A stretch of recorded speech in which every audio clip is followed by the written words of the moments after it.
J'ai failli abandonner le vélo à cause d'un mauvais choix de bicyclette.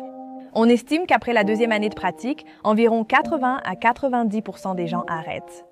C'était ma raison et je le vois souvent. C'était lors de ma deuxième année de pratique. Maintenant, ça fait presque 10 ans que je fais du vélo. Et c'est que mon vélo était trop grand pour moi et je ne savais pas comment le maîtriser. Mais plus important encore, je ne savais pas qu'il existait des astuces et des techniques vraiment simples pour le maîtriser. Je ne sais pas pourquoi je pensais ça, étant donné le nombre de personnes qui ont un véritable handicap, un vrai problème de taille et qui ont réussi à surmonter ça et à devenir des athlètes olympiques. Pour une raison quelconque, je pensais que si un vélo était trop grand pour moi, eh bien, je suppose que je ne pouvais tout simplement pas gérer les vélos et que je devrais abandonner. Avec le recul, maintenant que j'ai appris qu'il existe des techniques simples pour apprendre à manier des motos plus hautes et plus lourdes, ça me paraît un peu fou, mais à l'époque, je le croyais vraiment. Si je n'avais pas publié sur YouTube et que l'une d'entre vous ne m'avait pas parlé de l'émission de Jocelyne et montré qu'il est possible d'apprendre à manier des motos plus grandes, j'aurais peut-être simplement vendu ma moto et pensé que la moto n'était pas faite pour moi. Donc, merci à cet abonné. Une autre raison pour laquelle les gens arrêtent la moto est qu'au lieu d'acheter celle qu'ils voulaient, ils ont acheté une moto que tous leurs amis avaient ou que leurs amis pensaient qu'ils devraient prendre. Peut-être qu'ils voulaient vraiment une moto sportive, qu'ils voulaient juste rouler sur des routes de montagne sinueuses. Mais à la place, ils ont pris ce que tous leurs amis avaient, c'est-à-dire une grosse Harley Cruiser. Et ils n'ont pas aimé cette moto, ils n'ont pas aimé ce gros engin. Sans se rendre compte qu'ils n'aimaient tout simplement pas la moto. Ils ont pensé qu'ils n'aimaient pas la moto en général, alors ils l'ont vendue et ont arrêté. Mais arrêter n'est pas la pire chose qui puisse arriver. Voici ce que Mike Varillo, premier intervenant de la chaîne YouTube Heroes Next Door, avait à dire sur les raisons pour lesquelles ils sont appelés sur les lieux. Je ressens que les gens achètent les mauvais vélos et des personnes se font tuer à cause de ça. Nous avons eu, je dirais, 11 ou 12 décès. J'ai moi-même été impliqué dans 3 de ces cas. Et ces 3 victimes étaient de jeunes motards qui avaient acheté une moto. Et dans la première semaine après l'achat, ils ont eu un accident et n'ont pas survécu. Il y a quelques mois, j'ai eu un accident. Je n'en ai pas encore parlé sur YouTube, mais je reçois de nombreux messages de personnes qui me disent d'avoir fait tomber leur moto ou eu un accident. Comment puis-je surmonter la peur de remonter sur la moto? Et toutes ces personnes me demandent quoi faire après un accident.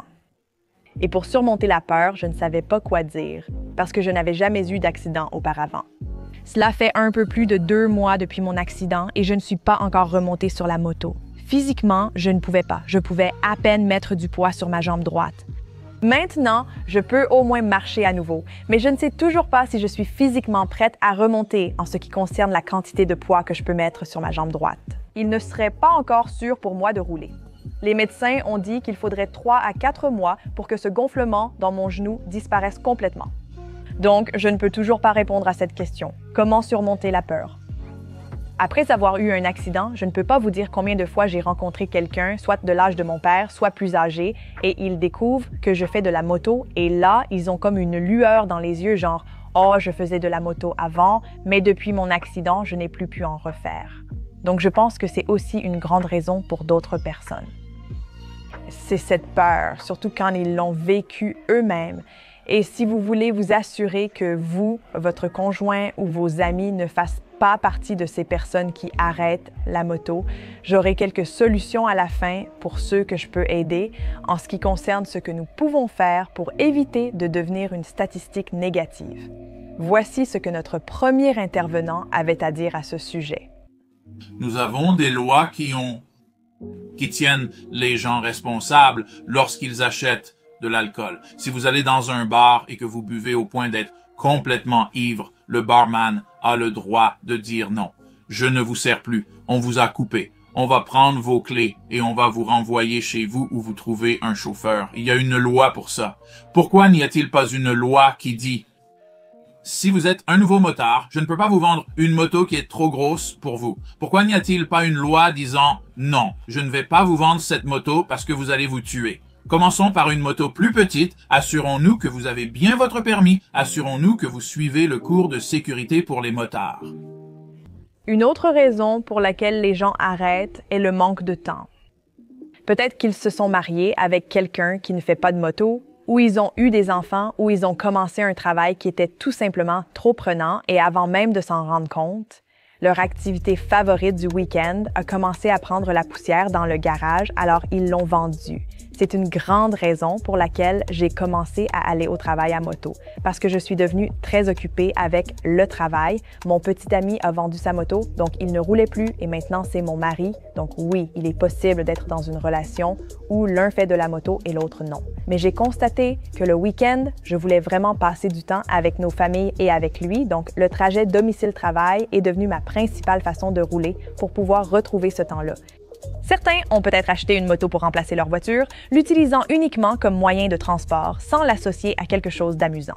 Arthur, je pense que le type de conduite que tu fais peut vraiment déterminer à quel point c'est amusant. J'ai commencé à aller au travail à moto parce que c'était toujours à contresens de la circulation quand j'allais au travail.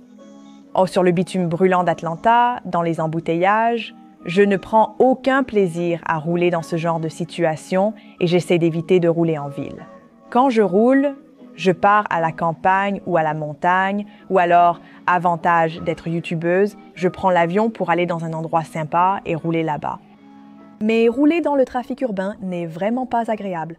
Pour moi, l'essentiel, c'est d'avoir la clim et de pouvoir manger en conduisant. D'autres arrêtent pour économiser de l'argent. Ils pensent qu'un scooter sera moins cher qu'une voiture en raison de sa taille réduite et de son nombre de pièces moindres. Mais en réalité, parfois ton vélo peut coûter autant, voire plus cher qu'une voiture et son entretien. Donc, si c'est ta principale raison, ta principale motivation, tu vas vite changer d'avis, surtout parce que la moto est tellement addictive et vouloir rendre ta moto parfaite aussi peut vraiment faire grimper la facture. Mais prendre une moto juste parce que c'est moins cher qu'une voiture, ce n'est pas vraiment la meilleure raison de s'y tenir. Je pense que c'est une question d'aimer ça, d'en profiter et de le faire pour une raison émotionnelle, pas juste pour quelque chose de matériel. Et la dernière raison pour laquelle certaines personnes arrêtent de faire de la moto, c'est à cause de la pression sociale. Ta famille, ta mère, ta femme ou ton mari peuvent vouloir que tu arrêtes de faire de la moto. De nombreux hommes m'ont confié avec une lueur nostalgique dans les yeux qu'ils faisaient de la moto auparavant, mais que leur femme ne veut plus qu'ils en fassent, surtout après un accident. Désolée, je ne veux pas me mêler de ton différend avec ta femme sur la moto. Je comprends sa position. Je ne vais pas t'aider avec ça, mais ce que tu pourrais faire, c'est essayer de lui faire aimer la moto. Tu pourrais l'inviter à un cours de moto tout-terrain dans un environnement sécurisé pour l'entraînement, avec des instructeurs et des règles, ce que nous, les femmes, avons tendance à beaucoup plus apprécier que vous. Et ça pourrait être une façon de lui faire voir les choses différemment. Et la dernière raison qui, selon moi, est la plus importante et englobe un peu tout ce dont on vient de parler, c'est qu'en fait, tu as choisi la mauvaise moto pour toi. Si tu achètes une moto trop petite, tu peux simplement passer à une plus grande, parce que c'est ce que tu ferais si tu aimais vraiment rouler et que ta moto est trop petite. Si tu as pris une moto trop grosse, c'est là que tu risques davantage d'avoir un accident ou d'avoir peur de ta moto. Et la peur, l'accident, ce ne sont pas vraiment les aspects amusants de la moto. Et tu passes vraiment à côté de tout le plaisir que la moto peut t'apporter si tu choisis quelque chose qui n'est tout simplement pas fait pour toi. Alors, j'espère que tu ne feras pas partie de ceux qui arrêtent la moto, que tu pourras convaincre tes amis ou ta famille de rouler et que tu choisiras la moto qui te rend heureuse parce qu'au final, c'est vraiment ça qui compte.